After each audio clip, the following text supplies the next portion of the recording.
نحمده ونصلي ونسلم على رسوله الكريم أما بعد فأعوذ بالله من الشيطان الرجيم بسم الله الرحمن الرحيم وذكرهم بأيام الله إن في ذلك لآيات لكل صبار شكور صدق الله العلي العظيم وبلغ الله رسوله النبي الأمين الكريم ونحن على ذلك من الشاهدين والشاكرين والحمد لله رب العالمين. ایک مرتبہ لا الہ الا اللہ محمد رسول اللہ اللہم رب محمد صلی اللہ علیہ وسلم نحن عباد محمد صلی اللہ علیہ وسلم. عید شریف آپ سب کو مبارک ہو، عید غوثی آپ سب کو مبارک ہو. خطبے میں میں نے ایک آیت کریمہ کی تلاوت کی، سورہ ابراہیم کی آیت نمبر 5. اس آیت سے پہلے کچھ آیتوں میں اللہ تبارک و تعالی نے آقا کریم صلی اللہ تعالی علیہ وسلم پر ہوئے انعامات کا ذکر کیا، آیات کا ذکر کیا کہ اللہ تعالیٰ نے نبی پاک صلی اللہ تعالی علیہ وسلم پر آیات اتارے تاکہ لوگوں کو ہدایت ملے اور اندھیروں سے اجالے کی طرف نکل کر کے لوگ آئے. اندھیروں سے نکل کے اجالے کی طرف آئے مطلب گمراہیوں سے نکل کر روشنی کی طرف یعنی ہدایت کی طرف. اندھیرے کی بات ہے تو اندھیروں کہا گیا ہے جمع کے ساتھ، بہت سارے اندھیرے. اور ہدایت کی بات کی ہے تو نور کہا گیا ہے، واحد نور کی طرف، کیونکہ گمراہیاں بہت ساری ہیں. کفر کی کئی قسمیں ہیں، گمراہیوں کی کئی قسمیں ہیں، اور ہدایت کا راستہ صرف ایک راستہ ہے دین سے. تو اندھیروں سے نکل کر کے آنا ہے ہدایت کے راستے کی طرف، اسلام کی طرف. اور اس مقصد سے آیات اتاری گئی انبیاء پر، دیگر سارے انبیاء پر. آخری نبی صلی اللہ تعالی علیہ وسلم پر آیات کے نزول اور ہدایات کا ذکر ہونے کے بعد، ارشاد ہونے کے بعد، اس آیت میں سورہ رحم کی آیت نمبر 5 میں حضرت موسیٰ علیہ السلام پر بھی آیت یعنی اللہ کی نشانیاں، اللہ کے کلام کے نازل ہونے کا ذکر ہوا. وَلَقَدْ أَرْسَلْنَا مُوسَىٰ بِآيَاتِنَا ان اخرج قومک من الظلمات الی النور. اور بے شک ہم نے موسیٰ کو اپنی نشانیاں دے کر بھیجا کہ اپنے قوم کو اندھیریوں سے اجالے میں لا. یعنی دیگر انبیاء کا جب ذکر شروع ہوا تو موسیٰ علیہ السلام سے یہاں سے ذکر شروع ہوا، ان پر بھی اللہ تعالیٰ نے آیات نازل فرمائی. یہ حکم دے کر کے، اس حکم کے ساتھ آیات نازل فرمائی کہ ان آیات کو لوگوں تک پہنچا کر انہیں اندھیروں سے نکالو نور کی طرف، ہدایت دو. قوم کو، اپنی قوم کو اندھیریوں سے نکالو اور روشنی کی طرف لے جاؤ. کس کے ذریعے؟ اللہ کی آیات کے ذریعے، اس کے کلام، اس کے ہدایات کے ذریعے. انبیاء نے اس مقصد کو پورا کیا. دنیا میں آنے کا مقصد انبیاء کا جو رہا ہے وہ یہی کہ ہدایت پہنچائیں، لوگوں کی ہدایت کریں، عام لوگوں کو دین سمجھیں. اب اس آیت کے بعد اللہ تبارک و تعالیٰ نے ایک اور حکم فرمایا ہے جو بہت بڑا ذریعہ ہے ہدایت کا. فرمایا وَذَكِّرْهُمْ بِأَيَّامِ اللَّهِ، اور انہیں اللہ کے دن یاد دینا. یہ حکم اللہ تبارک و تعالیٰ دے رہا ہے نبیوں، اللہ کے دن یاد دینا. اس آیت کی تفسیر میں اکثر و بیشتر تفاسیر میں اس کا معنی یہ بتایا گیا اللہ کے دن سے مراد اللہ کی نعمتیں ہیں، یا وہ دن مراد ہے جن میں اللہ کی نعمتیں اتری ہیں. اسی طرح ہر دن اللہ کی نعمتیں نازل ہوتی ہیں. عمومی نعمت سارے جہانوں کے لیے جو ہے وہ تو ہے، خاص خاص نعمتیں جو پھر آخرت کی نعمتوں سے بھی جڑی ہوئی ہے، یعنی آخرت میں بھی نجات نصیب ہوگی. ہدایت والے نعمت وہ چیزیں نصیب ہوگی جو آخرت میں نجات کا ذریعہ بنے تو وہ اور بڑی نعمت ہے. تو اس نسبت سے اللہ والے ہمیں جن دنوں میں نصیب ہوئے وہ بھی اللہ کے دن، اور سب سے بڑی نعمت جو کائنات کو نصیب ہوئی وہ اللہ کے رسول، اللہ کے پیارے حبیب صلی اللہ علیہ وسلم ہے. میلاد کے حوالے سے ہم اس کو ذکر کر چکے ہیں، آپ سمجھ چکے ہیں. تو سب سے بڑا دن، اللہ کا سب سے بڑا دن کون سا ہے؟ میلاد. اور اس کا شکرانہ ادا کرتے ہیں ہم ہر وقت، میلاد کی خوشی مناتے ہیں. خوشی تو جب چاہوں منائیں، جس دن نعمت ملی وہ اللہ کا دن ہوا، اب اس کی خوشی آپ جب چاہیں. اب یہاں حکم ہوا اللہ کے دنوں کو یاد کرو، ذکرہم، انہیں یاد دلا. نبی کو یہ حکم دیا جا رہا ہے کہ قوم کو اللہ کے دن یاد دنوں تو ہمیں یاد رکھنا چاہیے اللہ کے دنوں، اللہ کی بڑی بڑی نشانیاں، بڑی بڑی نعمتیں جس دن ہمیں ملی ہیں وہ بھی اللہ کے دن ہے۔ اور یہ بھی یاد رکھیں اللہ کا عذاب جس دن نازل ہوا وہ بھی اللہ کے دن ہے۔ ایک لحاظ سے یہ بھی مومنوں کے لیے نعمت کا دن ہوتا ہے، کیوں؟ کیونکہ کافروں پر عذاب نازل ہوتا ہے تو ان سے چھٹکارا نصیب ہو جاتا ہے مومنوں کو، وہ دن بھی یاد کرنے چاہیے جب اللہ کے نافرمانوں پر، باغیوں پر، دین کے غداروں پر عذاب نازل ہوا اور مومنوں کو ان سے، ان کے ظلم سے، ان کے گمراہی سے چھٹکارا نصیب۔ آگے فرمایا اس حکم کے بعد ان فی ذالک، یہ جو اللہ کے دن ہے نا، انہیں یاد کرنے میں اور اللہ کی آیات میں جس کے نزول کا ذکر ہوا، تو اللہ کی آیتوں کے نزول کی بات ہوئی کہ اللہ کی آیتیں نازل ہو گئی ہے، اب اس کے ذریعے ہدایت کی طرف آنا ہے گمراہی سے نکل کر، اور اللہ کے دنوں کو یاد کرنا ہے۔ ان باتوں میں لآیات لکل صبار شکور، بے شک اس میں نشانیاں ہیں ہر بڑے صبر والے اور شکر گزار بندے کو، یعنی جو صبر کرنے والا ہے اور شکر کرنے والا ہے، اس سے مراد مومن ہے۔ کیونکہ ایک حدیث مبارکہ میں ہے کہ ایمان کے دو حصے ہیں، آدھا صبر ہے، آدھا شکر ہے، تو صبر اور شکر دونوں جو کرتا ہے وہی بندہ مومن ہوتا ہے۔ تو مومنوں کے لیے اس میں نشانیاں ہیں۔ کس میں نشانیاں ہیں؟ اللہ کے دنوں میں نشانیاں ہیں، اللہ کی آیات نشانیاں۔ نشانیاں کی طرح ہم چیزوں کو مقرر اپنے ذہنوں میں قرار دے کر رکھ سکتے ہیں، جیسے نشانیاں رکھتے ہیں ہم، اس لیے تاکہ ہم ان چیزوں پر قائم رہیں، بار بار اس کا مقصد ہمیں یاد آ جائے، اس کے پس منظر ہے نا، تو ہم جب سوچیں تو کوئی چیز ہم نشانی کے طور پہ رکھتے ہیں تو آپ اس سے سمجھ جاتے ہو کہ ہم اس سے جڑے رہنا چاہتے ہیں، اس کے فائدے سے جڑے رہنا چاہتے ہیں، اس طرح۔ تو اللہ تبارک و تعالیٰ کی آیات جو اللہ نے نازل فرمایا اپنا کلام، اور یہ جو اللہ کے دین ہے جنہیں ہمیں یاد کرنے کا حکم دیا، اس میں اللہ کی نشانیاں۔ اب آج کی اس خصوصی محفل 11ویں شریف کے عنوان سے ہم جو حاضر ہوئی ہیں خواتین، اللہ تبارک و تعالیٰ سے دعا ہے کہ ہم سب کی حاضری کو مولا تعالیٰ کی بارگاہ میں قبول فرمائے، اور اس محفل، اس مجلس کی خوب خیر و برکت سے ہمیں مالا مال فرمائے۔ آج کے اس خصوصی مجلس میں ہم اللہ کے دنوں میں سے خاص دن کو یاد کرنے کی کوشش کریں گے اور اس سے بھرپور نصیحت حاصل کرنے کی بھی کوشش کریں گے۔ مسلم شریف کی حدیث مبارکہ ہے، ایک قابل رشک بات آپ کو بتاؤں یا تکبر سے آئی شکرانہ انداز میں اگر آپ اپنی بڑائی کو سمجھنا چاہتے ہیں، اپنی اہمیت کو سمجھنا چاہتے ہیں، تو اس کو بھی آپ ضرور سمجھیں، تکبر نہ آنے دیں، نیت کو خراب نہ ہونے دیں۔ شکرانہ کے طور پر عرض کر رہے ہوں کہ ہم جو محفل سجائے ہیں، ہم بیٹھے ہیں بہت سکون سے، اطمینان سے، اس مجلس کی اہمیت اللہ اور اس کے رسول صلی اللہ علیہ وسلم کی بارگاہ میں کیا ہے، یہ ذکر، ذکر کی محفل ہے نا، یاد دلاؤ تو یاد دلانا، یاد کرنا۔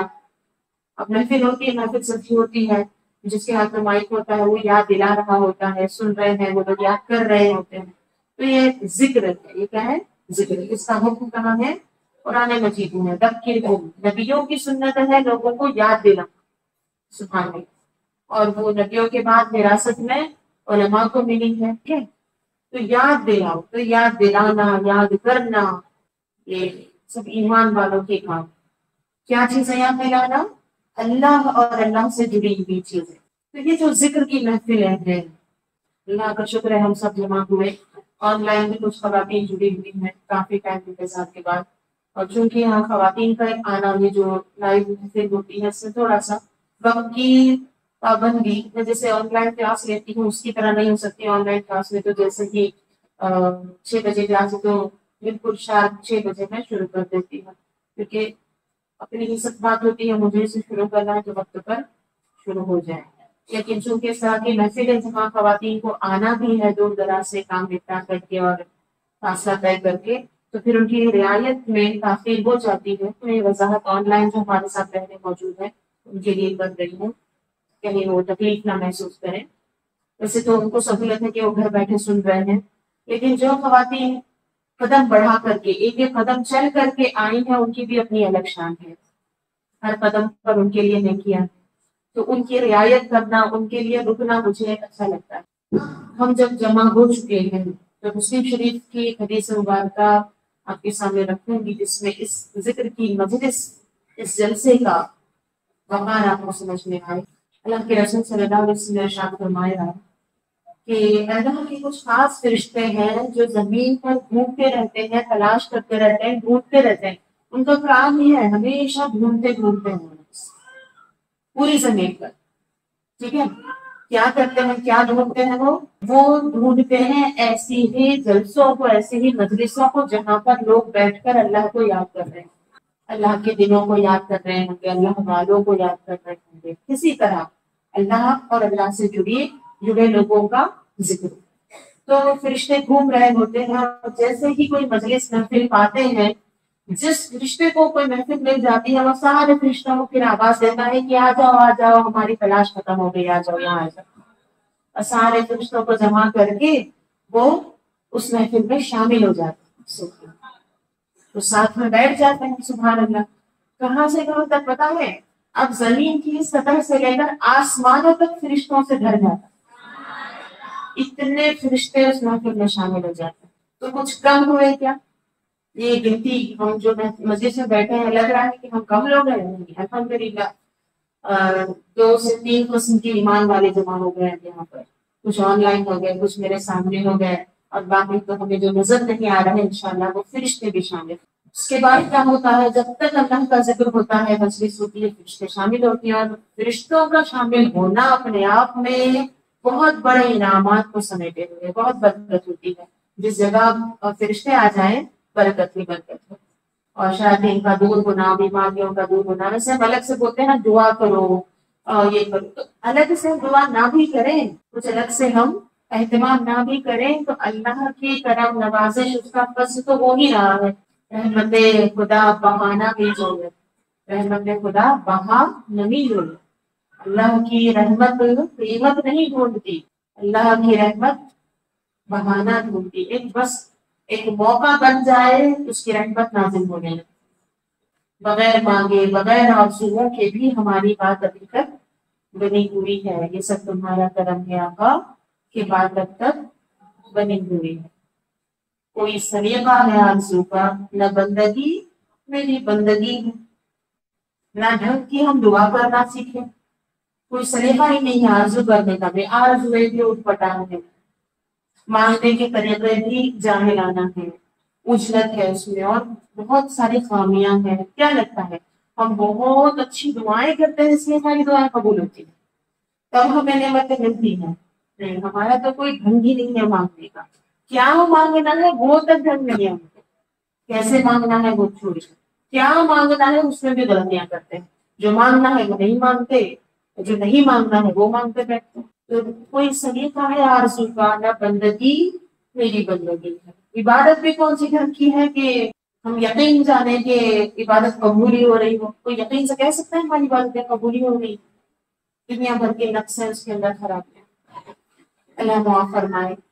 تو نہ دعاؤں میں سلیقہ، نہ عبادتوں میں کوئی صحت، پھر بھی ہم آج ایک عزت والی زندگی گزار رہے ہیں، مہلت اللہ نے دی ہے، بات اب تک بنی ہوئی ہے، ابھی عذاب نازل نہیں ہوا، ابھی تک ہم نے جہنمی ہونے کا اعلان نہیں سنا اپنے بارے میں، اور دنیاوی زندگی کی بھی اگر ہم بات کریں تو اللہ کا احسان ہے، ابھی ہم کھا رہے ہیں، جی رہے ہیں عزت سے، سلامتی سے، کئی سلامتیاں ہماری زندگی میں آج بھی موجود ہیں۔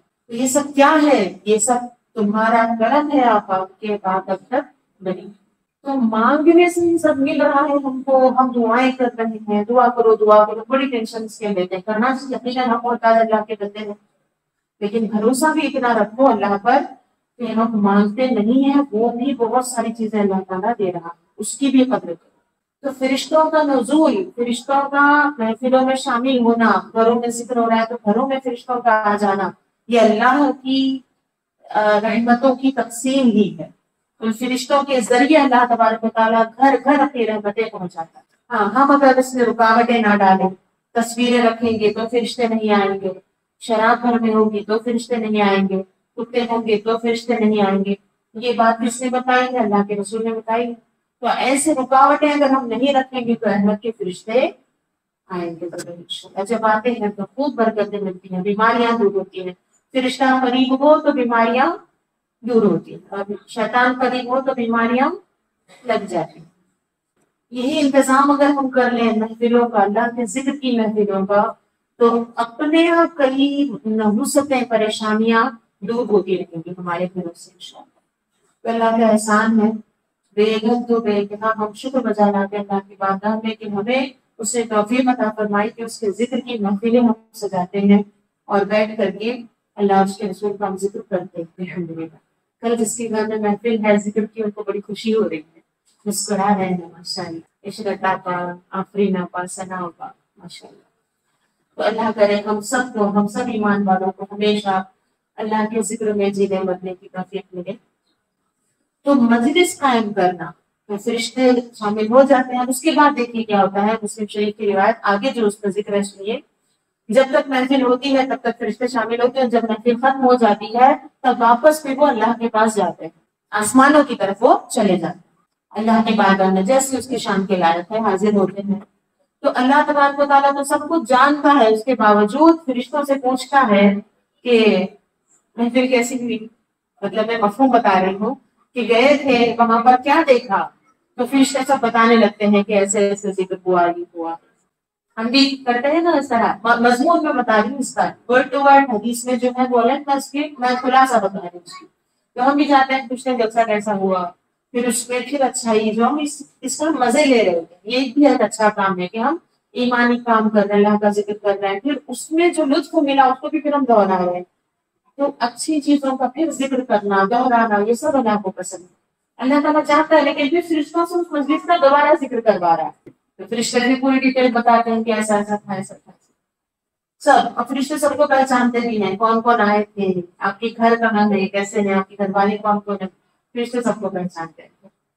اب اس کے بعد اللہ تبارک و تعالیٰ ان سے فرماتا ہے کہ وہ کیا کر رہے ہیں، تو وہ کہتے ہیں فرشتے کہ اللہ وہ جنت مانگ رہے تھے، دعا کر رہے تھے، دلوں میں حسرتیں ہیں نا، اب ہم جنتی کے راستے کی طلب میں ہیں تو بار بار دلوں میں آرزویں ہیں، تو یہ جو ہے فرشتے ڈھانپ لیتے ہیں اور عرض کر اللہ کی بارگاہ میں پہنچاتے ہیں بات کہ جو مجلس میں تھے ان سب کو جنت کی آرزو ہے، وہ جنت چاہتے ہیں سب۔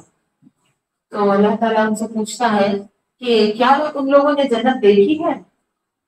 تو فرشتے کہتے ہیں کہ نہیں، کسی نے نہیں دیکھی۔ تو اللہ تعالیٰ کہتا ہے کہ اگر وہ جنت دیکھ لیں گے تو کیا کریں گے، ابھی تو نہیں دیکھ رہے ہیں تو اتنی آرزو کر رہے ہیں، دیکھ لیں گے تو کیا کریں گے؟ فرشتے عرض کریں گے کہ اے اللہ تب تو وہ اور بہت زیادہ آرزو کریں گے جنت کی، اس کے لیے طرف جائیں گے۔ پھر اللہ تعالیٰ فرمائے گا کہ پھر آپ کیا کر رہے تھے؟ تو جہنم سے پناہ مانگ رہے تھے، تجھ سے ڈر رہے تھے، اللہ کا خوف ان کے دل میں آ رہا تھا، اور جہنم سے وہ بچنا چاہتے ہیں، ان کے دلوں میں آرزو ہے کہ جہنم سے بچیں۔ تو پھر اللہ تعالیٰ فرمائے گا کہ کیا انہوں نے جہنم کو دیکھا ہے؟ اب جہنم کا عذاب ہولناکی کیسی کیسی ہے، کیا ہم دیکھے ہیں انہوں نے؟ فرشتے کہیں گے کہ نہیں، دیکھا تو نہیں ہے۔ تو اللہ تعالیٰ فرمائے گا کہ اگر جہنم کو دیکھیں گے تو پھر تب کیا کریں گے وہ لوگ؟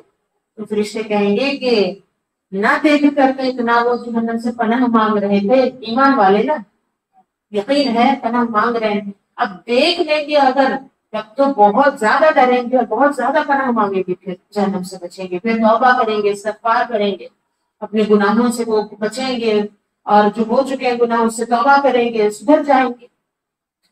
تو پھر اور کیا کر رہے تھے؟ تو اس طرح سے اس محفل کا ذکر جو ہے اللہ کی بارگاہ میں ہوتا رہتا ہے جل اللہ سے۔ اس کے بعد اللہ تبارک و تعالیٰ فرشتوں سے کہتا ہے کہ اے فرشتوں تم گواہ ہو جاؤ، جتنے لوگ اس محفل میں شامل تھے، مجلس میں شامل تھے، میں نے سب کے گناہوں کو معاف کر دیا۔ تو بڑی خوشی کی بات ہے، کتنا بڑا کام ہے۔ اب دنیا کی رونقوں میں دین کی محفلوں کی اہمیت لوگ کے ذہنوں سے مٹتی جا رہی ہے، بھول رہے ہیں لوگ اس کی اہمیت، لیکن لوگ بھولے بچے، لیکن اللہ تبارک و تعالیٰ بھولتا نہیں ہے، وہ بھول سے پاک ہے، اور اس کے وعدے بدلتے نہیں ہیں، اس کا نظام بھی نہیں بدلتا۔ تو اس نے نظام جو رکھا ہے وہ قیامت تک رہے گا، قیامت تک اللہ کے ذکر کی محفلیں جہاں بھی ہوں گی ضرور فرشتے شامل ہوں گے انشاءاللہ تعالیٰ۔ اللہ تعالیٰ آج کے اس محفل کو بھی اس سعادت سے ہماری اس مجلس کو بھی معلومات فرمائے، اور اس مدرسے کو، ہمارے گھروں کو برکت سے بھر دے، نور سے بھر دے، آمین ثم آمین۔ ایک حصہ اس حدیث میں ایک بہت اہم حصہ تھا، رہ گیا تھا، بتاؤں۔ جب فرشتے یہ کہیں گے، فرشتوں کو جب یہ کہا جائے گا کہ سب کو بخش دیا گیا، یہاں پر میں بیچ میں آپ کو یہ بتا دوں کہ گناہوں کو معاف کر دیا جائے گا، یہاں پر ہم لوگ خوش رہو گے، ہاں سب کچھ معاف، حرام معاف نہیں ہوگا، بڑے گناہ معاف نہیں ہوں گے، یہ یاد رکھیے، بغیر سچی توبہ کے بڑے گناہ معاف نہیں ہوتے، چھوٹے گناہ ایسے برکتوں کے موقعوں پر اس نیکیوں کے صدقے چھوٹے گناہ کو بہت معاف، لیکن بڑے گناہوں کی معافی کی بھی گنجائش ہے۔ وہ کیسے معاف ہوں گے؟ اگر آپ چاہتے ہیں کہ اسی مجلس میں سے اٹھنے سے پہلے پہلے وہ بھی بخشوا کے اٹھے، تو اس کا طریقہ یہ ہے کہ سچی توبہ اگر کریں کہ آئندہ کبھی وہ گناہ نہیں کریں گے، آئندہ ہر فرض ادا کریں گے، تو پھر بڑے گناہ بھی معاف ہو جائیں گے۔ تو نیت جتنی اچھی ہوتی چلی جائے گی، یہ مجلس اتنی ہی زیادہ ہمارے لیے فائدہ مند ہوگی۔ اب اس حدیث میں ایک بہت پیاری بات ہے، اگلا جو حصہ میں بتانا چاہتی ہوں۔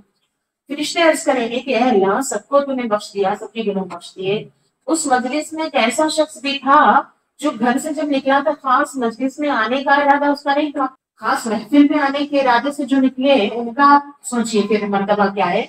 یہاں بات کس کی عرض کی فرشتوں نے کہ گھر سے جب نکلا تھا تو خاص محفل میں آنے کا مقصد نہیں تھا، لیکن چلتے چلتے جب اسے دکھی اللہ کے ذکر کی محفل تو وہ شامل ہو گیا، خاص اس لیے نہیں آیا تھا، بس بیٹھ گیا آ کر وہ کسی بھی طرح، مقصد اس کی نیت جو شروع میں شامل اس کی نہیں تھی، مجلس کی نیت شروع میں نہیں تھی، لیکن بعد میں وہ شامل ہو گیا، آ کے بیٹھ گیا، تو کیا اس کے بھی گناہ معاف ہو جائیں گے؟ تو اللہ تبارک و تعالیٰ فرماتا ہے حدیث سے قدسی کے طرح یہ الفاظ اب سن لیں، هُمُ الجُلَسَاءُ لَا يَشْقَىٰ جَلِيسُهُمْ، سبحان اللہ۔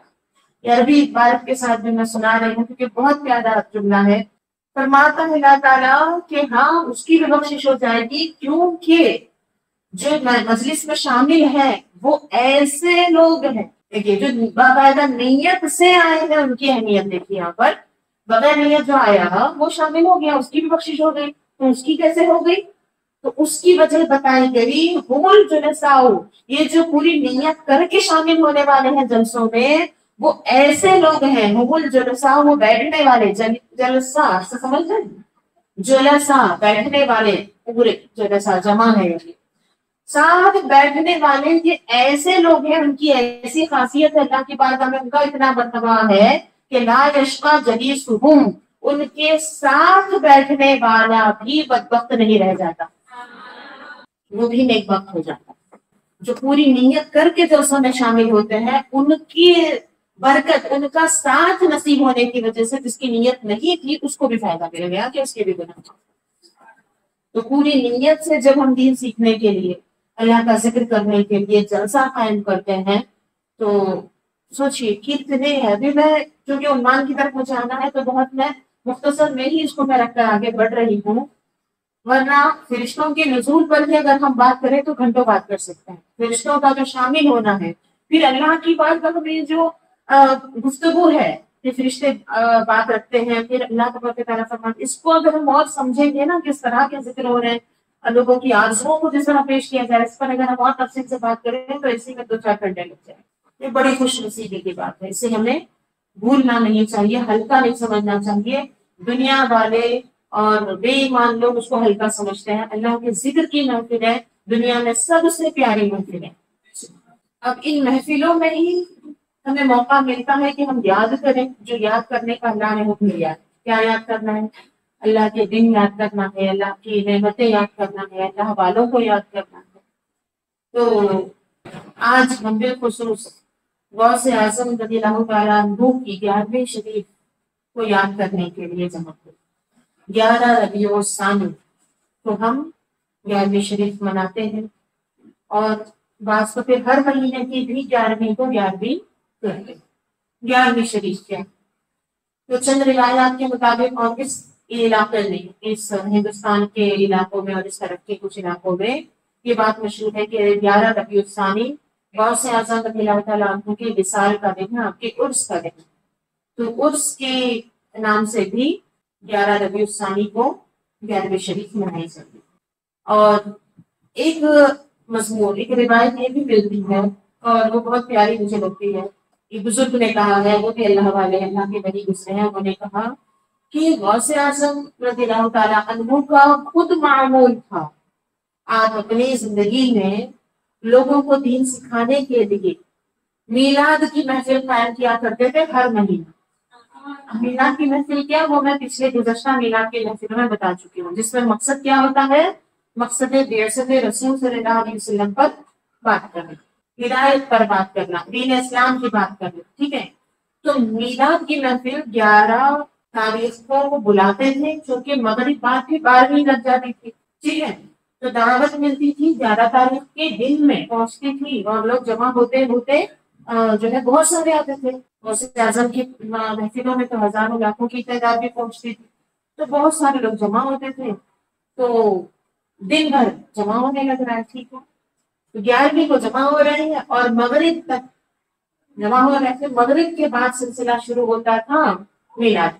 تو وہ 12ویں کرتے تھے اصل میں غوث پاک، سمجھ میں آ رہی ہے بات؟ 12ویں تاریخ شروع ہو جاتی تھی مغرب بعد، پھر 12ویں منائی جاتی تھی غوث اعظم اپنے شاگردوں کے ساتھ مل کر، بڑے بڑے علماء مفتیان کرام اس میں ہوتے تھے، اولیاء ہوتے تھے، مومنین ہوتے تھے، سب مل کر کے 12ویں مناتے تھے۔ 12ویں اب غوث پاک نے اتنے اہتمام سے کی، ساری زندگی سبحان اللہ، ہوتے ہوتے ہوتے لوگوں کے ذہنوں میں یہ آنے لگا 11 تاریخ کو جمع ہونا، 11 کو جمع ہونا، 11 کو نکلنا، 11 کو نکلنا۔ تو 11 بولتے بولتے وہ غوث اعظم کی 11ویں ہو گئی۔ تو دیکھیں میلاد منانے کی برکت 12ویں کی نسبت سے غوث پاک کو 11ویں مل گئی۔ اب ہم 11ویں بھی مناتے ہیں، اگر ہم صحیح طریقے سے 11ویں منائیں تو اس میں 11ویں بھی ہے، 12ویں بھی۔ تو 11ویں منانا سیکھیں گے غوث اعظم رضی اللہ تعالیٰ عنہ سے، یہی تو اصل ہے نا، آپ کی 11ویں ہی ہم منا رہے ہیں، تو آپ ہی سے سیکھیں گے کہ کیا کرنا چاہیے، کس طرح 11ویں منانی چاہیے، تاکہ ہم اس کی برکت سے فیض اٹھا سکیں۔ تو غوث اعظم رضی اللہ تعالیٰ عنہ کی سیرت کا مطالعہ کیا ہوگا آپ لوگوں نے، بہت مرتبہ سنا ہوگا۔ ولی کے تعلق سے، نبی کے تعلق سے ہم جانتے ہیں آپ کو پیدائشی ولی ہیں، جیسے ہی آپ دنیا میں تشریف لائے، روزہ رکھا آپ نے، روزے کی حالت میں رہے، پھر جب بسم اللہ خوانی کا وقت تھا، سب کو اعوذ باللہ بسم اللہ پڑھایا جاتا ہے، تو آپ نے بسم اللہ کے ساتھ 18 پارے سنا دی کہ ماں کے پیٹ میں رہ کر 18 پارے سنتے رہے، تو وہ یاد ہو گئے۔ پھر بے شمار کرامتیں ہیں، سب پر نظر ہے، ساری کائنات پر آپ کی نظر ایسی ہے جیسے کہ ہماری نظر اپنی تیری پر پڑتی ہے۔ تو آپ کا مقام و مرتبہ کی شان ولیوں کے سردار ہیں، اس حوالے سے تو ہم نے بہت کچھ سنا ہے، جانا، لیکن یہ بھی یاد رکھے کہ کوئی بھی ولی بغیر علم کے ولی نہیں ہوتا، ہر ولی عالم ہو، یہ ضروری، ہر ولی عالم ہوتا۔ تو غوث اعظم رضی اللہ تعالیٰ عنہ ولیوں کے سردار ہیں، بہت بڑے ولی ہیں، تو بہت بڑے عالم بھی ہیں، اتنے بڑے عالم کہ ان کی سیرت میں یہ بھی بات ملتی ہے کہ آپ کی محفلوں میں تو مطلب ہدایت تو آپ ایسی دیتے سبحان اللہ، جو مقصد میلاد ہے اس پر جو کام کرتے آپ، مقصد میلاد کی محفلیں جنہوں نے اٹینڈ کی ہے، اور میں بات کو پورا تو نہیں دہرا سکتی ہوں، ایک جملے میں یاد دلاؤ، مقصد میلاد کیا ہے؟ دین کا کام کرنا، ٹھیک ہے، لوگوں کی ہدایت کا کام کرنا، لوگوں کو اسلام کی طرف لانا، ہدایت دینے کے لیے ہمارے نبی دنیا میں تشریف لائے، وہ میلاد کا مقصد، اور پھر غوث پاک کا بھی مقصد کیا ہوتا تھا؟